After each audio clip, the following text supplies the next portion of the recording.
Dear first year me. Dear first year me. Dear first year me. Dear first year me, as a student occupational therapist, you are at one of the most exciting times in your life. You're at the start of your career and you've chosen the best possible job in the world. There are so many opportunities to learn. One of those ways is from your mistakes. Let me give you a piece of advice. When you're working with clients, things aren't always going to go the way you think they should. You're going to be working with healthcare professionals from a variety of fields, some of which may not share the same perspective on your client's needs. It'll be your job as a client-centered practitioner to advocate for your client. So when I was in OT school, I learned that advocate means to advocate is to speak, plead, or argue in favor of, and to act with or for people to raise critical perspectives, prompt new forms of power sharing, lobby, and or make new options known to key decision makers. But I had no idea what that looked like in real life. So based on Mrs. X's medical stability today, I think she's ready to go home. I agree. I just updated her prescription this morning and she seems stable enough to go home.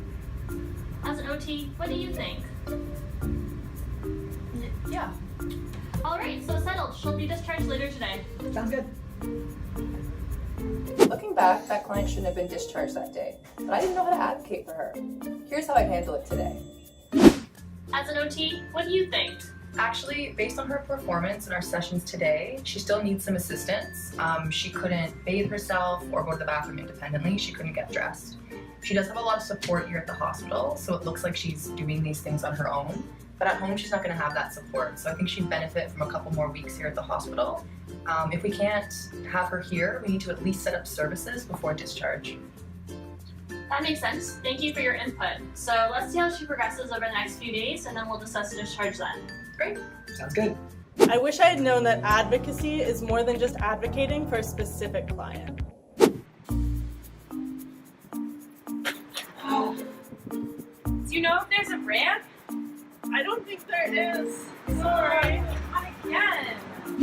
I knew that place wasn't accessible, but I didn't realize that my skills as an OT could be used to educate the public and make real changes for vulnerable populations. Once I realized that the knowledge and skills that I learned in school would allow me to advocate for accessibility for all within the community, I got involved and ended up having the opportunity to present at a town hall meeting where I demonstrated how differently abled people can be barred from completing activities that are often taken for granted, like going out for dinner or buying milk at the corner store. I showed how simple adaptations to the environment can enable independence and make a positive difference in others' lives. Oh yes, they put in a ramp! Yeah! Once I learned to advocate, I still had a lot to learn. For me, the concept of coordination was something that I really struggled with. In the textbook, coordinate is a key enablement skill to harmonize in a common action or effort, to bring into accord or to combine and adapt in order to attain a particular effect. Coordination skills are a powerful and under-recognized hallmark of occupational therapy. However, although I know this definition, the concept was still very overwhelming to me. Oh, hey Rachel. Hey Megan. How was your physio session with Mr. Y today? Oh, I actually couldn't see him. No one told me, but he just took his medication and he's a little too drowsy for a productive session. So I'll see him later today. Oh, well, I need you to see him right now so I can see him at 2. Sorry, I really can't. I gotta go. Oh, hi Megan. Oh, hi. Did the physio get the assessment for the family meeting today? Family meeting? I didn't know it was rescheduled to today. Yeah, I'm ready for that family meeting. Where are we going? Did you talk to Mr. Y's wife about the mobility device? Isn't that your job? The lack of coordination prevented the client from getting the optimal healthcare services. As an OT, you have the ability to coordinate. To be client-centered, you may not always work with your client alone. But also their family members, other healthcare providers, and government agencies. Hi everyone, good morning. Thank you so much for meeting with me to go over the plan for Mr. Y's care of the day. Let's hear from his nurse first. Kevin, how's he doing this morning? Just check here.